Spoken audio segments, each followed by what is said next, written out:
me dis quand tu es OK. Ah, c'est bon, c'est bon.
Bonsoir tout le monde.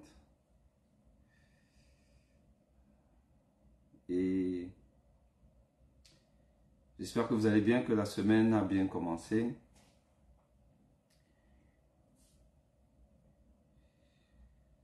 Aujourd'hui, on va essayer de parler d'un sujet qui concerne le rapport que les personnes nantis, les personnes qui ont le pouvoir, les personnes qui ont le pouvoir, les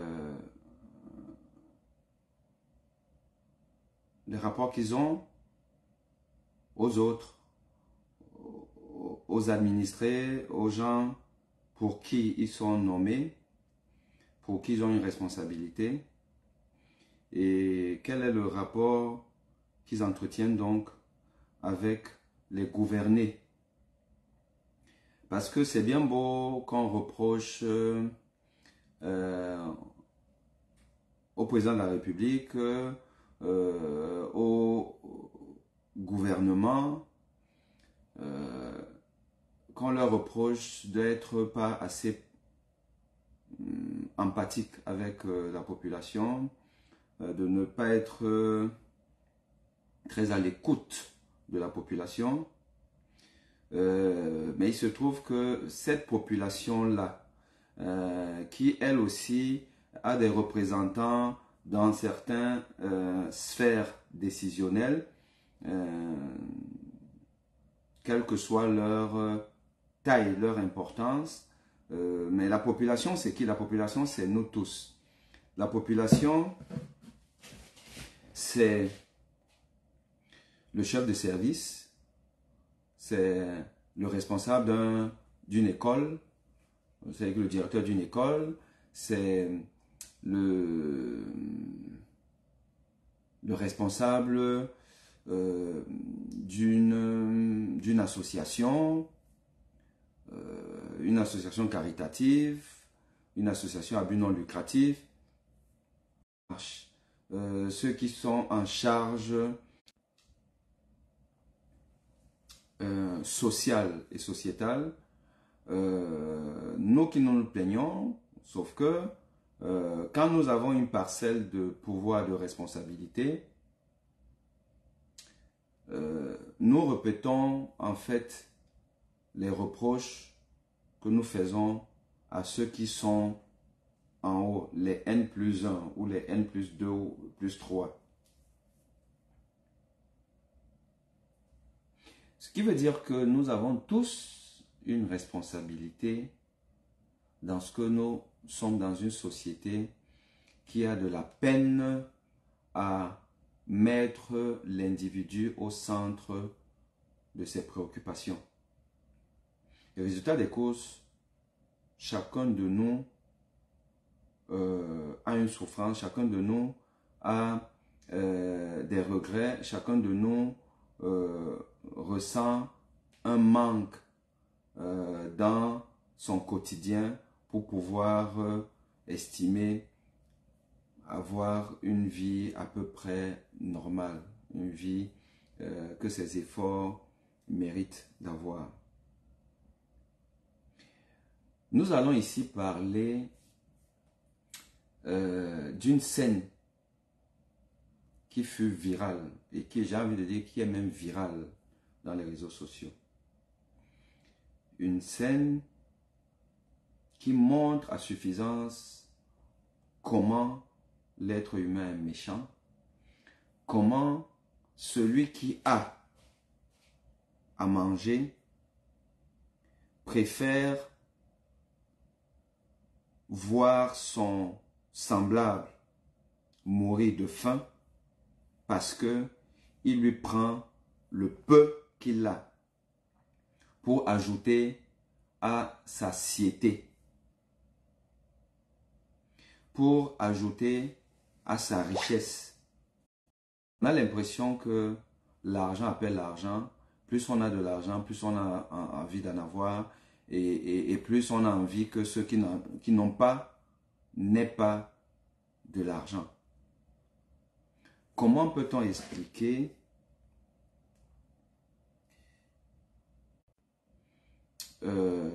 suffisante en termes de besoins, en termes d'avoir, comment peut-on expliquer qu'une personne de ce niveau social puisse spolier les pauvres sportifs, des gens qui pensent sur la méchanceté de l'être,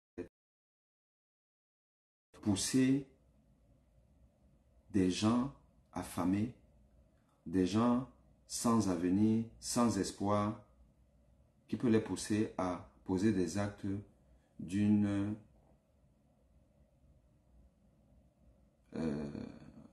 violence, d'une extrémité qui n'a pour seule explication que le désespoir d'un avenir incertain. Et donc on se dit, tant qu'à faire, je vais jusqu'au bout. Et vous savez que le printemps arabe a commencé par là. Le printemps arabe qui a démarré en Tunisie.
Vous êtes voleur.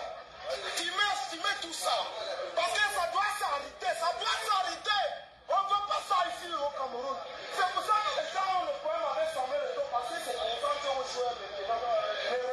comme les vous comme ça. Mieux que la fédération. Le ministre prend la fédération comme la fédération de rugby. Ça c'est maintenant là. Il cherche les abeilles. Nous on sera en l'aise. Bandit comme ça. Tu pars où? Tu pars où? Oui, le RG, c'est à toi que je parle. C'est avec toi que vous mangez la chose. C'est avec toi, monsieur. C'est avec toi, les filles. Les filles pas aussi. Les filles pas aussi. Oui. Vous avez fait une liste de paralysés. Aucun paralysé ne passe. Aucun paralysé n'est en train de compétir là. Vous avez fait une liste validée. Vous avez fait une liste de paralysés. Aucun paralysé n'est en train de passer. Oui, c'est ça. Au moins, il y a toi, parce que tu as collaboré avec ce bandit, c'est pour ça que tu vas marcher. L'ami d'un bandit, c'est un bandit. Oui. C'est comme pour respecter. Et je te respecte toujours. Arrêtez-moi ça. Arrêtez-moi. Le paralytique doit changer. Ça doit changer. Allez relier mon père. Bandit comme ça, là. Nous, on veut un changement dans le pays ici, là. C'est ça qu'on veut voir. Appartenant au mouvement sportif. J'espère que vous m'écoutez. Donc, Yao Calvin, monsieur Yao Calvin, que je connais particulièrement, parce que Yao Calvin, c'est un ancien du lycée de DA, et qui appartient donc à l'association des anciens du lycée de DA et sympathisants, qu'on appelle le CALED. Il est actuellement le président de cette association. Une association qui regroupe des milliers d'anciens étudiants du lycée de DA et sympathisants. Une association qui regorge aujourd'hui de personnes ressources, des personnes de toutes les strates sociales, des cadres, des hauts cadres de la République, des magistrats, des avocats, des médecins, des entrepreneurs. Il y a tout le monde. Et il en est le président national. Il était le président de la sectorielle de Douala, parce qu'il y a 4 sectorielles. Douala, aidé à Yaoundé et la diaspora. Il était le président de la sectorielle de Douala et il est devenu le président national. Voilà donc mon président, parce que moi je suis un ancien du lycée de DA. Voilà mon président qu'on traite de bandit. Bandit, tu es un bandit, vous êtes des bandits. Par un sportif et des sportifs, parce que lui, il ne faisait que parler au nom de son groupe. Des gens qui réclament une certaine somme qu'ils n'ont pas reçue, en disant que le président a décaissé 57 millions, je ne sais pas trop combien. Donc, il est accusé de détournement de l'argent destiné à payer les sportifs. Des sportifs, quand vous les voyez, vous comprenez que ils ont tellement du mal à nourrir leurs enfants, à les envoyer à l'école. Et la rentrée, c'est là bientôt. Ce monsieur Yao, que je connais par hier, c'est des anciens du lycée des DA qui m'ont envoyé cette vidéo. Parce qu'ils savent que j'ai un contentieux avec Yao Calvin, qui est un monsieur pas sérieux du tout. Et à qui j'avais déjà dit, dans notre forum des anciens lycées de DA, je lui avais dit, justement, sans utiliser le mot bandit, mais j'avais utilisé une expression qui se rapporte un peu à cette qualification de ces sportifs. Parce qu'il est fondamentalement où ce monsieur a joué une issue défavorable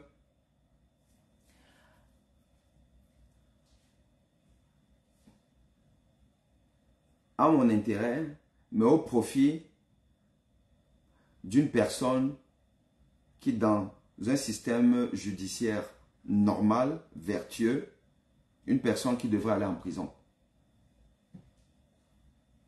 Lui et celui qui l'a remplacé comme président de la sectorielle de Douala, qui est un avocat, ont contribué à ce que une personne qui est passible de prison puisse échapper à la prison en utilisant la justice camerounaise pour poser un acte qu'on n'a jamais vu dans aucune république. Où la victime, la personne accusatrice d'un acte délictueux de falsification d'une carte grise, donc c'est un vol de voiture, que la personne accusatrice soit privée de parole dans une audience contradictoire et qu'on donne la parole juste à la personne accusée, c'est-à-dire la dame ayant volé la voiture, défendu le président de la sectorielle de Douala aujourd'hui, qui est l'ami de ce Yao Calvin, avec l'aide de Yao Calvin, en ayant monnayé la justice pour que Voilà le côté moral de ce monsieur Yao, qui a quand même été nommé président d'une fédération camerounaise de sport et qui est président national d'une association qui regorge quand même des élites de la République. Voilà un monsieur qui gagne les marchés de manière très suspecte, de proximité anormale avec les pouvoirs publics. Mais pire, ce monsieur a posé un acte dans le groupe du Khaled qui concerne ma dénonciation de la mauvaise formation des médecins au Cameroun. Vous vous souvenez de l'affaire de la mauvaise formation des médecins au Cameroun, décriée par moi, dénoncée par moi sur un plateau télé au Cameroun au mois de janvier. Ce qui a quand même fait la une des journaux, les commentaires ci et là, et une dénonciation qui est on ne peut plus véridique. C'est évident que l'absentéisme dans les établissements universitaires au Cameroun est un problème pertinent et qui a pour conséquence donc la mauvaise prise en charge des malades au Cameroun. Chacun de nous a un cas de mauvaise prise en charge des malades qui ne découle pas uniquement du manque d'équipement, du manque d'infrastructures, du manque de matériel pour travailler, mais aussi quelque part même de la compétence des médecins. Parce qu'un médecin sorti d'une faculté où le taux d'absentéisme est de 80%, ben forcément, s'il est parmi ces 80%, vous comprenez que la prise en charge peut être problématique. Et ceci ne souffre d'aucune sorte de discussion. Sauf que dans le groupe Khaled, donc du lycée d'EDA, il y a des gens qui sont montés au créneau pour me diffamer, pour expliquer que non, c'est moi qui ne suis pas compétent, c'est moi qui ne sais pas enseigner, les autres enseignants n'ont pas ce problème. Même quand le professeur Baïbek est venu dire que mais, ce que Boni dit, ce n'est pas que à Douala, que c'est national et tout, il y a quand même des gens qui ont eu une dose de mauvaise foi jamais égalée. Pour expliquer que non, Baïbek, en disant ça, en fait, il ne disait pas que lui, il n'a pas des étudiants, il disait que bon, il y a un absent, mais que lui, il a des étudiants, donc il faut être bon pour que les étudiants assistent à vos cours. Donc, en fait, une explication un peu tordue. Et parmi les gens qui étaient vent debout contre moi, il y avait Yao Calvin. Yao Calvin a expliqué, a écrit dans le forum que la formation ne souffre d'aucune tare, d'aucune difficulté. Que c'est plutôt Aimé Boni le problème. Pourquoi? Parce que quand on a affaire à un problème aussi évident, une vérité de la palisse, où c'est clairement établi que la qualité de la formation, non seulement universitaire, mais en général au Cameroun, a baissé et a drastiquement baissé de pair avec une gouvernance qui ne met pas l'être humain au centre de ses préoccupations. C'est tellement évident que discuter ça relève simplement de la méchanceté. Ça relève de la méchanceté. Et ceux qui défendent l'indéfendable sont forcément des gens qui, dans leur quotidien, sont des braqueurs de la morale, des braqueurs de la vertu, des braqueurs, des assassins du bien. Vous ne pouvez pas défendre un dysfonctionnement si en fait vous ne profitez pas de ce dysfonctionnement-là. Ce n'est pas possible. Donc, en défendant la formation médicale ou autre au Cameroun, vous comprenez que ces personnes-là, soit elles ont des accointances particulières avec les dirigeants, ceux qui sont censés en fait mettre de l'ordre et qui ne veulent pas, ou alors c'est des gens qui ont un conflit d'intérêts avec, dans le sens d'avoir par exemple des enfants dans ces formations universitaires et qui sont entrés là-bas par des chemins tortueux, qui n'ont pas la compétence, qui n'ont pas la qualification et qui sont des absentéistes. Et voilà ce qui se passe. Et Yao Calvin fait partie de ceux-là. Yao Calvin fait partie des gens qui veulent que le système du chaos dans lequel nous sommes ne change pas. Puisqu'il profite de ça. Le sportif vient de vous dire que il a décaissé 57 millions. Il va peut-être redistribuer, je ne sais pas trop, peut-être 10 millions. Le reste, c'est dans sa poche et les personnes, les N+1, qui doivent arroser déjà pour maintenir son poste. Pourquoi est-ce que vous voulez que des gens comme ça veuillent que le pays change? Non. Le pays est très bon. Ils sont à l'aise dans ça. Parce qu'ils savent que si ça change, si on arrive à un système où c'est la compétence qui joue, mais ceux-là, ils seront au chômage. Parce qu'il n'a aucune qualité morale.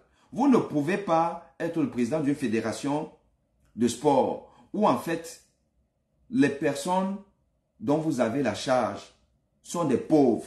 Parce que le sportif camerounais est un pauvre type.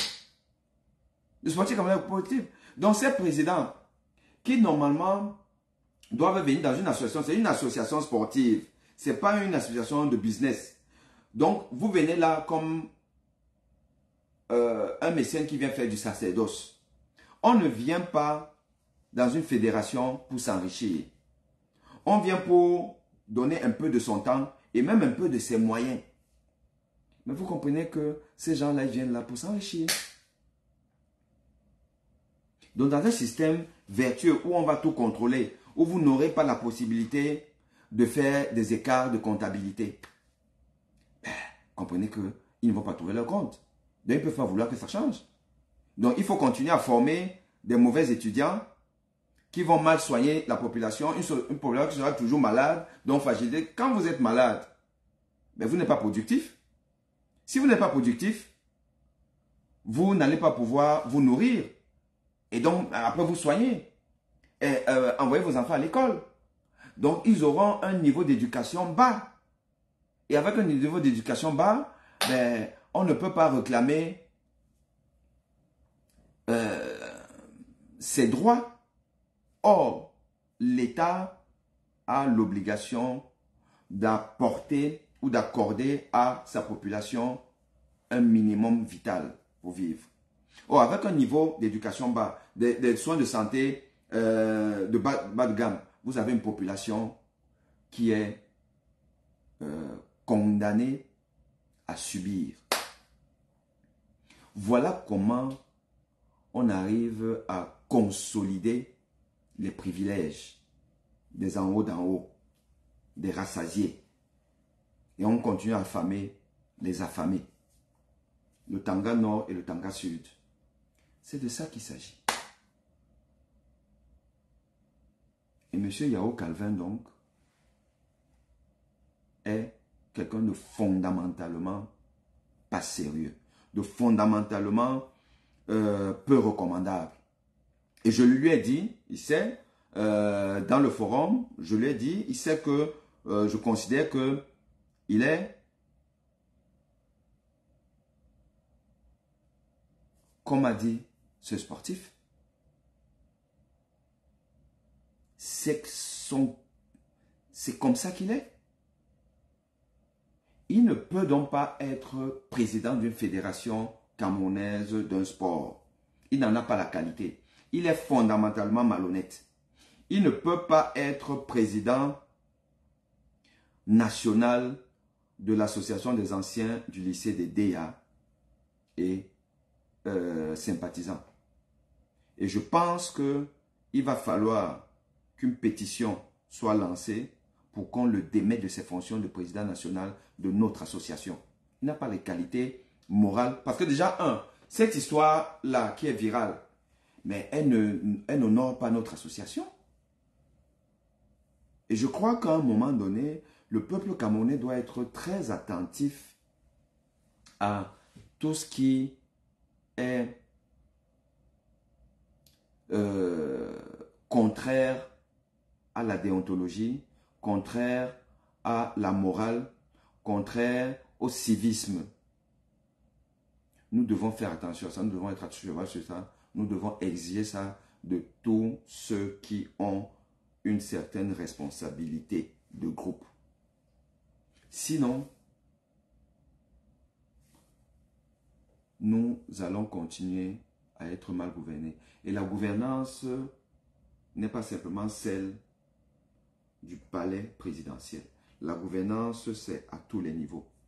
Les présidents des associations qui s'éternisent dans des associations à but non lucratif, des associations de quartier ou sur les statuts, dans les statuts, on a dit 2 ans de mandat, mais vous prenez des gens qui sont là depuis 10 ans, vous comprenez pourquoi. Les petits miesses qui sont cotisés, vous n'avez même pas de comptabilité, on ne sait pas comment ça se passe. La gouvernance, c'est tout ça. Et nous devons être assez exigeants. Et je termine en vous disant que le geste de ce sportif, qui est un geste de ras-le-bol, un geste de désespoir, doit être analysé sous l'angle de quelqu'un